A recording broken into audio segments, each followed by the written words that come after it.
There was a period when the highways of Britain were quietly governed by a van most people never questioned. It wasn't flashy. It didn't chase headlines. And yet, from metropolitan high avenues to quiet country lanes, it was everywhere. The Bedford CF became a familiar element of daily life, trusted by businesses, families, and entire sectors. But here's the strange part. Despite its great success, despite being one of the most dependable workhorses of its era, it simply disappeared. Nor with a big failure, nor with a scandal, but with a quiet exit that few actually understood. So what led one of Britain's most trusted vehicles to vanish? To comprehend the Bedford CF, you had to journey back into Britain of the late 1960s. The country was still transitioning to a post-war identity, balancing industrial pride with mounting economic hardship. Small businesses were booming, craftsmen required reliable transport, and families were beginning to explore new types of mobility. Vans were no longer merely commercial instruments. They were becoming part of everyday life. In this atmosphere, Bedford, a branch of Vauxhall under General Motors, produced the CF in 1969 as a direct reaction to the needs of a changing Britain. The CF was developed with purpose. It replaced the earlier CA model and immediately felt more modern, more elegant, and more functional. It featured a forward control arrangement, which maximized cargo space without making the vehicle unduly huge.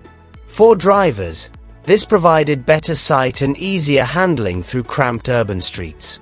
For businesses, it offered more capacity for items without sacrificing efficiency. It was a clever design, one that understood exactly what people needed at the moment. But what truly set the Bedford CF apart was its versatility. It wasn't just a van. It became whatever people needed it to be. Delivery vehicle, camper van, ambulance, mobile workshop. Its adaptability was unsurpassed. This flexibility made it into a backbone of British working life. Electricians, plumbers, bakers, and even public agencies relied on it every day. It wasn't glamorous, but it was dependable, and that counted far more. Under the surface, the CF contained rather simple engineering, but that simplicity was its strength. It featured proven Vauxhall engines that were easy to maintain and economical to repair. For many owners, this meant fewer difficulties and reduced operational costs. It was a car constructed not for innovation's sake, but for reliability. In a period when malfunctions might mean missed income, that reliability became its greatest virtue. And yet, lurking inside that simplicity was also a silent restriction. As the automotive world began to advance fast during the 1970s and early 1980s, the CF started to fall behind. While competitors launched more modern designs, higher fuel efficiency, and improved driver comfort, the Bedford CF remained substantially unchanged. What had once been a strength, its straightforward, no-nonsense design, slowly became a problem. The oil crisis of the 1970s only aggravated this situation. Fuel efficiency suddenly mattered more than ever. Businesses that traditionally prized durability above all else began looking for automobiles that might save money at the pump. The CF, with its older engine designs, struggled to keep up in this new world. It wasn't inefficient by the standards of its inception, but the world had changed around it. There were also deeper concerns inside the company itself. Bedford, despite its solid reputation, was functioning within a wider corporate structure that was beginning to shift objectives. General Motors was focused more on global initiatives, while smaller, region-specific models like the CF were no longer at the center of attention. Investment in modernizing the van stagnated, and without significant redesigns, it began to feel obsolete compared to new arrivals entering the market. Still, for those who owned one, the Bedford CF remained something special. It wasn't simply a tool, it was part of their existence. Families converted them into camper vans, creating memories on extended summer holidays. Small company entrepreneurs relied on them to develop their livelihoods. There was a sense of trust, almost a quiet relationship between driver and machine. It started every morning, carried its weight without complaint, and asked for very little in return. There are innumerable examples of CF vans reaching incredible distances, lasting years of harsh use, and continuing to run long after others would have failed. It wasn't uncommon to see one still working reliably after decades on the road. That type of tenacity developed a reputation that no marketing campaign could replicate.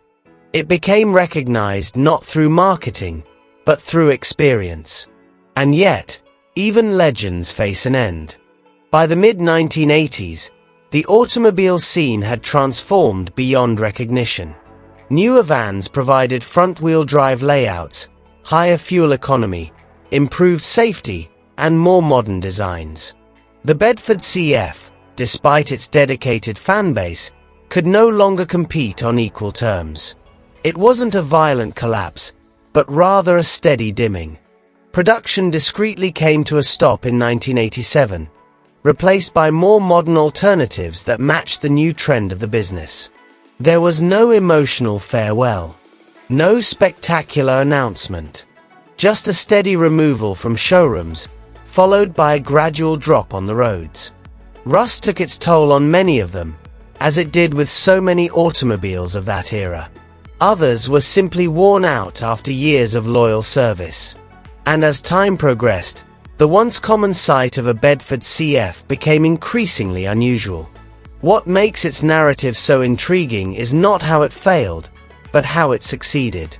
The CF didn't vanish because it was a bad vehicle. Quite the reverse. It vanished because the world moved on, because expectations changed, and because progress left little room for something constructed on outmoded ideals. It is a reminder that even the most dependable machines can be overcome by time. Today, the Bedford CF lives on in memory and in the hands of fans who still admire its uniqueness. Restored camper vans emerge at historic automobile exhibitions, eliciting silent adoration from people who remember what they once meant. For many, it's not simply nostalgia.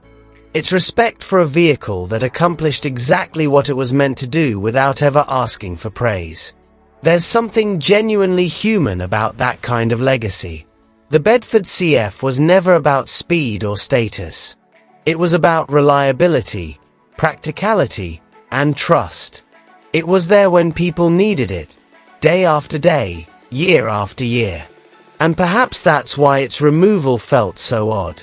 Not because it was sudden, but because something so dependable felt like it should have lasted forever.